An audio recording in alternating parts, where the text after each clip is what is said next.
Good afternoon, everyone. This modern life, real life, is quite exhausting, isn't it? Having to put trousers on to do the talks I used to sit at home in front of Zoom for. So I'm going to try not to read my notes, but the many talks I've done during the pandemic have been sat at home with my notes by the side of the screen. So I've picked up some pretty lazy habits throughout that time.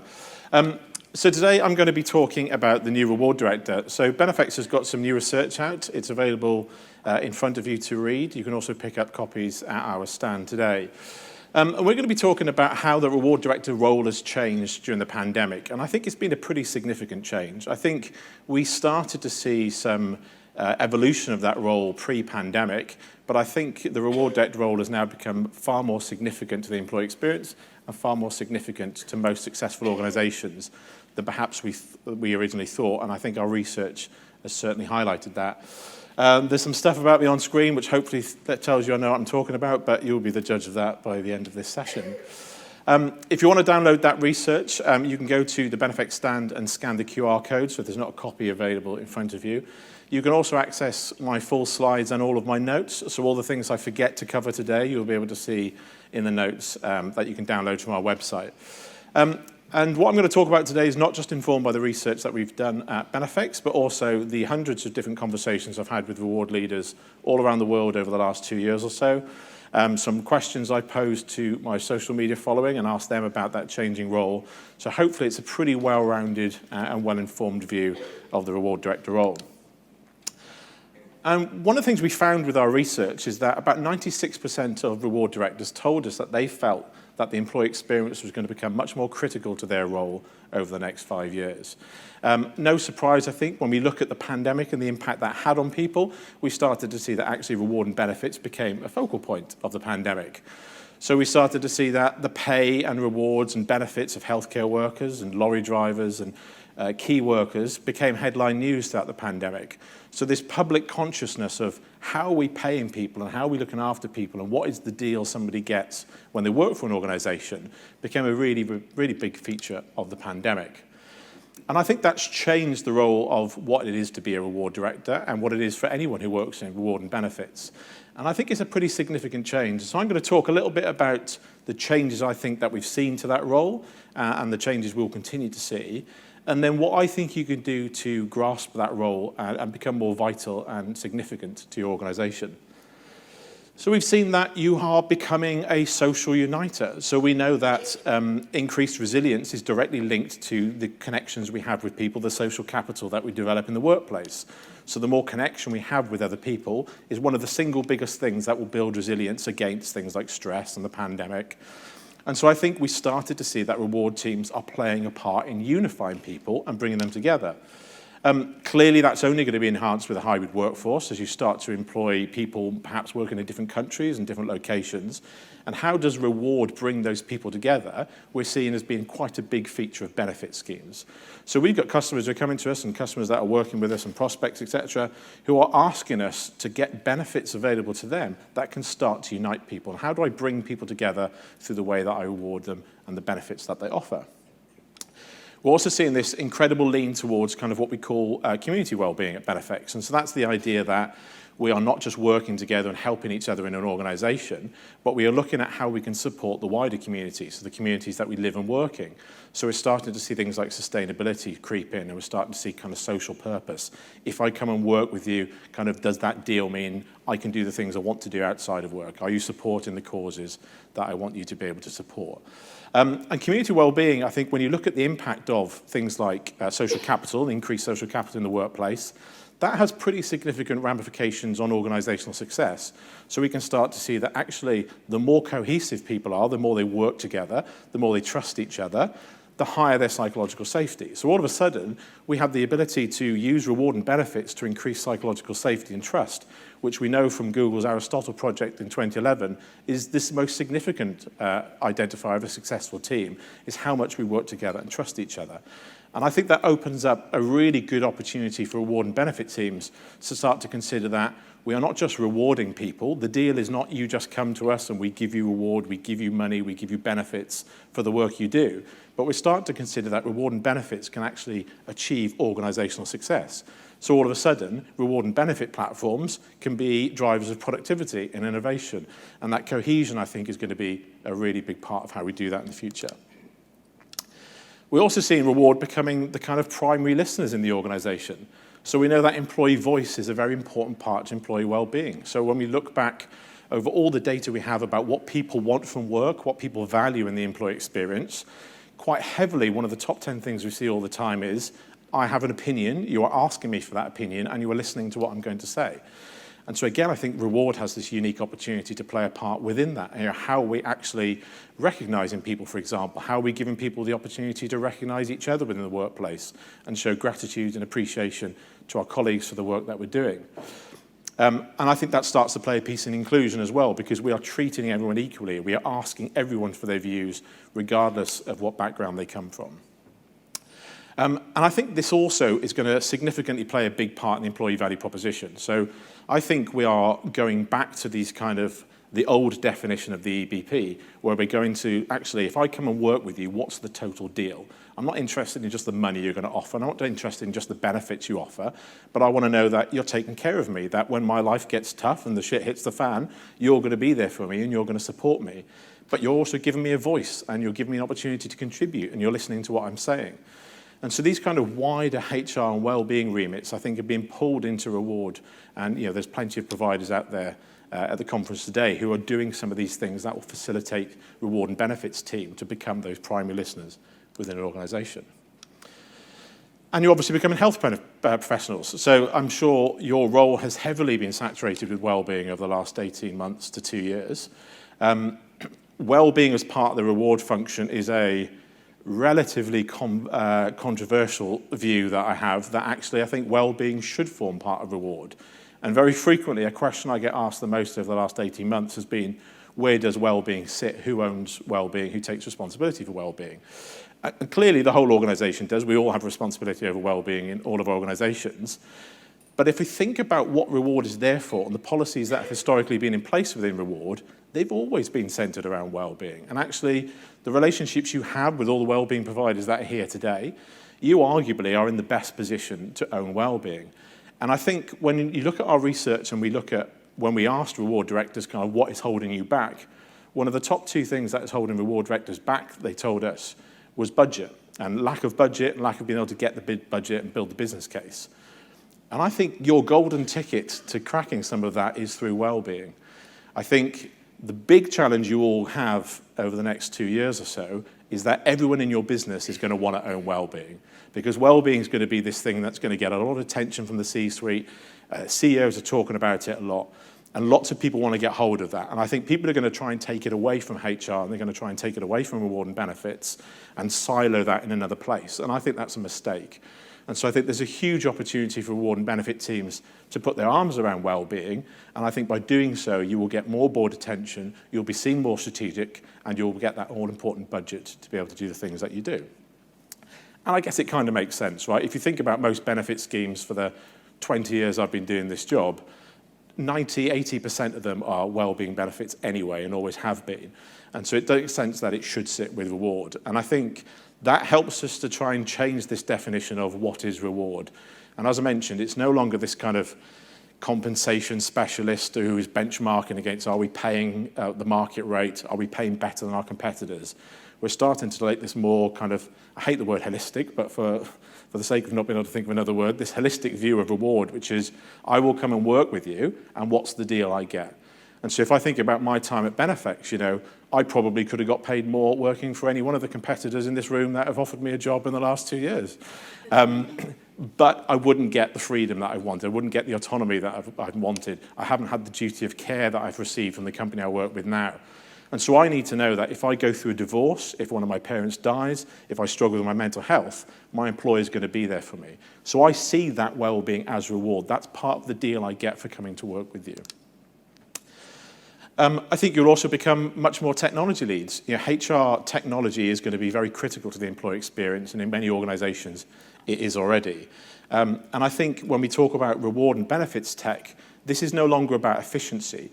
When we think about the technology we use in the workplace now, we are creating cultures and we are developing the employee experience through the technology that we buy. So you're no longer buying benefits to reduce admin or to reduce costs. You're buying benefits platforms and you're buying employee experience technology because you have a part in creating better cultures at work. And I think that's pretty significant. I think it's significant for the individual, not just the organization, because it means each one of you starts to take more of a play on the global technology stage, where you start to understand how technology works. You start to develop all those important skills about procuring and keeping technology. And I think that's pretty significant as well. And it means you'll become more familiar with things like behavioral-centered design and user experience. And again, really good skills, I think, for reward and benefit teams to have. I think you will become more purveyors of purpose. I think diversity and inclusion is becoming a significant part of reward and benefits. When I surveyed my Twitter followers and asked them whether reward and benefits had a part to play in driving diversity and inclusion within an organization, 87% of 100 HR directors told me that it absolutely did. And if you think about how the world changed on the back of the murder of George Floyd, most businesses are now much more conscious of how are we creating environments that diverse and marginalized groups want to come and work in. So it's not just about recruiting people into the business, it's about how do we create the environment that they stay. So the benefits that you offer need to cater to those people. And so I'd ask the room, how many of you work with IFAs that are black? And how many of you know whether any of the IFAs that you offer access to in your organization are black, so that a black employee could go and speak to somebody? Because the data is telling us that when they see themselves represented, and certain minority groups see themselves represented in the benefits and the providers you work with, they engage with them more. And so again, if you're part of the LGBTQ plus community, can you phone your EAP and speak to somebody who's experienced homophobia or whose mental health has declined because of homophobia? And so we have to start to think a bit differently about reward and benefits. And again, because diversity and inclusion is such a kind of hot topic for the C-suite and the CEO, we can start to show how we play a part in achieving some of these really big strategic goals that the organization wants to achieve over the next couple of years. And so seeing reward and benefits as part of that, I think is going to be pretty significant. And as I mentioned, employee benefits played a key role in the pandemic. I think, at Benefex we have 1.6-ish million people having access to our platform in 50-odd countries. And we could see the data that as soon as lockdown started to hit in different countries, the benefits platform was the place that people went to get support. It's where they expected to get support. So when their mental health declined, when they were furloughed or their pay was cut, they came to their benefit platforms for help, because intuitively, that's where they saw the support would be. That's where they thought benefits or well-being support would be. And I think we really need to kind of double click on that and double down. And I think the issue we have is I'm not entirely sure whether most boards and CEOs now realize the strategic role that reward plays in achieving lots of the things that they're going to have to achieve over the next couple of years. So do your CEOs really understand that actually when the great resignation really starts to kick in, and there's a lot of data to suggest that it is going to kick in, do they really understand how important compensation, reward, benefits, and well-being are going to be to how you attract people and how you retain them? And I think that's massively misunderstood by most CEOs that I speak to. What we definitely saw was that the pandemic changed employees' views of what benefits are and what they're there for. So we started to see a significant increase in the data we have that some of these old, boring, not very sexy insurance products started to be valued. So employees realized that actually my life is quite finite, and if the worst thing was to happen, I did catch the disease, would my family be looked after? Would I have enough money to be able to pay my mortgage or rent, etc.? And so these gimmicky benefits like massages and things like that started to give away to more important intrinsic benefits like insurance products that will actually provide tangible benefits for people. And I think we've started to look at benefits as a way of helping people in the long term and starting to not realize that actually benefits are just reacting to a current situation. And we have lots of data here. Because of time, I won't go through all of these, but again, this is all available if you follow the QR code on our website. But we have very new data from lots of countries all around the world since the pandemic started that shows how strategic employee benefits are to clear organizational goals. And this model is based on a World at Work model that was written earlier this year, and I've modified it slightly. But I think it gives us a really good example of how benefits play a very strategic part in a successful organization. So achieving those strategic goals of being more diverse, enhancing sustainability, making a wider commitment to employee well-being, attracting, retaining and recruiting people, improving productivity, reducing presenteeism.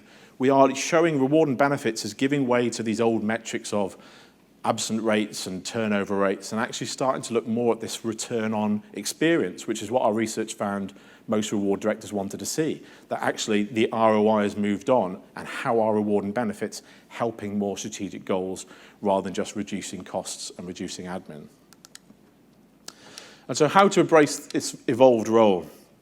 So I think this greater commitment to employee well-being, I genuinely feel like reward and benefits needs to put their arms around well-being and hold that as close to them as possible and own that. I think that is a very significant and clever route to get the attention that I think reward has been missing over the last couple of years.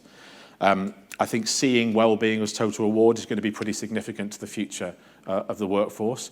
Seeing that total deal, bringing back the employee value proposition so people see a total deal of you are looking after me and that is part of why I'm going to come and work with you. I think reward needs to work closely with D&I. We have a great customer at Benefex called Ørsted who has done some webinars with us where they are creating inclusive environments through their benefits scheme. So they're trawling through all their benefit policies and making sure that the way they refer to a parent isn't excluding any groups of people. They are making sure that the language they use when they talk about benefits is inclusionary. They're making sure that they have benefits in place for trans employees. Even where some of these customers don't have any trans employees knowingly working with them, they are creating the environment so that trans employee will want to come and work with them. It's not just about diversity, increasing that diversity, it's about creating the environment that more diverse and marginalised people want to come and work with you. As I mentioned before, recognising the part that you play in bringing people together. So using benefits to bridge some of those physical distances that appear between our employees. I think we are moving away from this idea that top-down approaches which tend to just drive compliance, not commitment, and starting to involve employees in these decisions and using that employee voice more and more, I think is going to be pretty significant. And using things like recognition, again, as part of reward and benefits team to embed that into culture, to create that culture, to build that personal resilience, to build that social capital in the workplace. Our data told us that poor technology is holding reward directors back. So what we found is actually poor technology meant that your admin was increasing. So as well as budget, you told us that admin was taking up so much of your time that you didn't have the time to commit to strategy and making sure that reward took a bigger place within your organizations. And so I think finding the right benefits partner is very critical at the moment. So we are starting to see that customers are now leaning on people like Benefex to provide well-being strategy and to help them with well-being consulting and to help them with diversity and inclusion strategies. And we were born out of a benefits platform, and now we are helping our customers with these much, much wider remits around what reward is in the organization. And I think you are the best tool that your employers have to be able to get through the Great Resignation. I think people are looking more at the deal that they get. As I mentioned before, who knew that we'd be paying lorry drivers £10,000 just to come and work with us? We're in this environment where the deal that people get is now very important. It's not necessarily about money, but I'm not going to come and work with you unless you're going to give me the things that I need. And we are now in a situation where it is very much a buyer's market for employees. It's going to continue to be like that for a few years. And the organizations need to understand the part that each one of you plays in attracting and retaining the key talent that you want. And more specifically, using benefits to attract certain types of people that you want to come and work with you. And I think you and your teams are starting to create better futures for employees. I think you are, historically, your benefit schemes and strategies have unintentionally reinforced culture. I think that is changing. I think you are creating better cultures. Reward and benefits, I think, have become ESG issues. If you look at the US, we've started to see that consumers themselves are lobbying businesses saying, actually, you've got to pay sick pay. We're starting to see that actually these becoming social issues, that you are paying people the right benefits and giving them the right opportunities. So that's just a kind of little whistle-stop tour of some of the research we found. Please download the report, access my slides, and as I mentioned, pick up all the stuff that I forgot to leave off. But this is very much, for me, as somebody who's been in this industry for 20 years, a call to arms to say that I genuinely feel like the role of anyone working in reward and benefits is now significant. And I think it's so significant that the opportunity you have to create better workplaces built around diversity, inclusion, sustainability, and well-being have far-reaching ramifications than just the success of your organization. I genuinely feel like the stuff that you will do, the benefits you offer, the reward strategies you develop are creating better societies. And I think there's no greater purpose for many roles in the organisation than being able to realise that impact. Thank you.